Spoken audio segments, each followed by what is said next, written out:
Hello friends, मेरा नाम अंकित वर्मा है। इससे पहले आप मुझे और बहुत सारी वीडियोस में देख चुके हैं जो मैंने बिजली विभाग के करप्शन और ज़्यादा राशि के बिलों के ऊपर बनाए हैं।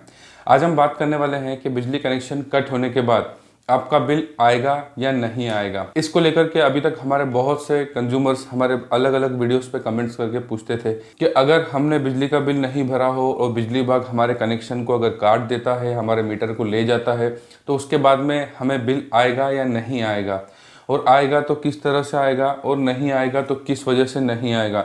इन सभी टॉपिक्स को लेकर के हम इस वीडियो में बात करने वाले हैं, जिसमें हम आपको बहुत ही महत्वपूर्ण जानकारी इस विषय पर बताने वाले हैं। इसलिए इस वीडियो को लास्ट तक जरूर देखिएगा। देखिए, सबसे पहली बात, सरकार के जितने भी विभाग होते हैं उनसे संबंधित जो भी बिल या टैक्सेस होते हैं वो आपको भरने ही होते हैं। अगर आप उन्हें नहीं भरते हैं तो उनके ऊपर इंटरेस्ट भी लगता है और पेनल्टी भी लगती है, जिसके लिए सरकार आपको राजस्व के नोटिस पहुंचाती है, जिसको आपको भरना ही होता है। उसके लिए वो आपको कुछ समय और कुछ रियायत भी देती है। उस समय में भी अगर आप नहीं भरते हैं तो संपत्ति कुर्की जैसे नोटिस आपको भेजे जाते हैं। तो इस बात को तो आप दिमाग से निकाल ही दीजिएगा कि सरकार के हम किसी विभाग के, चाहे बिजली विभाग हो, नगर निगम हो, इसका कुछ भी बकाया होता है, चाहे वो बिल के रूप में हो या टैक्स के रूप में हो, ये हमें भरना ही होगा। अब हम बात करते हैं, अगर आपने बिल नहीं भरा है, बिजली विभाग ने आपका कनेक्शन काट दिया है और आपका वो मीटर ले गए हैं, फिर भी हर महीने आपको एवरेज बिल ज़रूर आएगा और पिछले महीने का जितना बकाया है उसके ऊपर पेनल्टी भी लगेगी और 1% आपको इंटरेस्ट भी लगेगा। इसका मतलब ये है कि हर महीने आपका बिल तो आएगा ही, और पिछले महीने का जितना बिल है, फॉर एग्जाम्पल अगर आपका कनेक्शन कटा था उस समय आपका 10,000 रुपये का बकाया था और अगले महीने एग्जाम्पल के लिए आपको 300 रुपये मिनिमम चार्जेस उस बिल में लगाए गए अगले महीने के बिल में, और जो पिछले महीने का 10,000 बकाया था उसके ऊपर पेनल्टी और लेट फीस भी लगेगी। इस तरह से आपको अगले महीने जो बिल बनेगा वो लगभग 10,500 रुपये का बनेगा, और उसके अगले महीने फिर दोबारा से आपको मिनिमम चार्जेस लगेंगे और पिछली बार का जो 10,500 रुपये बकाया था उसके ऊपर पेनल्टी और 1% इंटरेस्ट। इस तरह से आप सोच सकते हैं कि अगर एक साल भी आप बिल नहीं भरते हैं तो जो आपका 10,000 रुपये का बकाया था वो लगभग 15 से 20,000 रुपये तक चले जाएगा।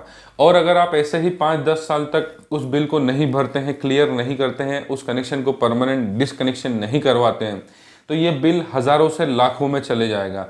और एक समय ऐसा आएगा जिसकी वसूली के लिए जब बिजली विभाग आपको नोटिस भेजेगा, आप उस नोटिस के दिए हुए तय समय में भी अगर बिल को नहीं भरते हैं, इसके बाद में फिर आपको कुछ लोक अदालत के नोटिस आएंगे जिसमें सरकार आपको कुछ रियायत देगी और जिसके बाद में आप उसे भर सकते हैं। अगर उस तय समय में भी आप नहीं भरते हैं तो फिर संपत्ति कुर्की के नोटिस आपको आने लगेंगे, और उसे भी आप अगर इग्नोर करते हैं तो बहुत ही जल्द बिजली विभाग आपकी संपत्ति को कुर्क कर लेगी। और देखिए, आपके पास कोई ऐसी संपत्ति है जिसको आप अभी यूज़ नहीं कर रहे हैं या काफ़ी समय से यूज़ नहीं कर रहे हैं, या आप रेंट पर देते थे और अभी यूज़ नहीं कर रहे हैं, इस तरह की अगर कोई भी संपत्ति है और वहाँ पर अगर बिजली कनेक्शन है, तो उसके लिए आपके पास दो तरीके होते हैं।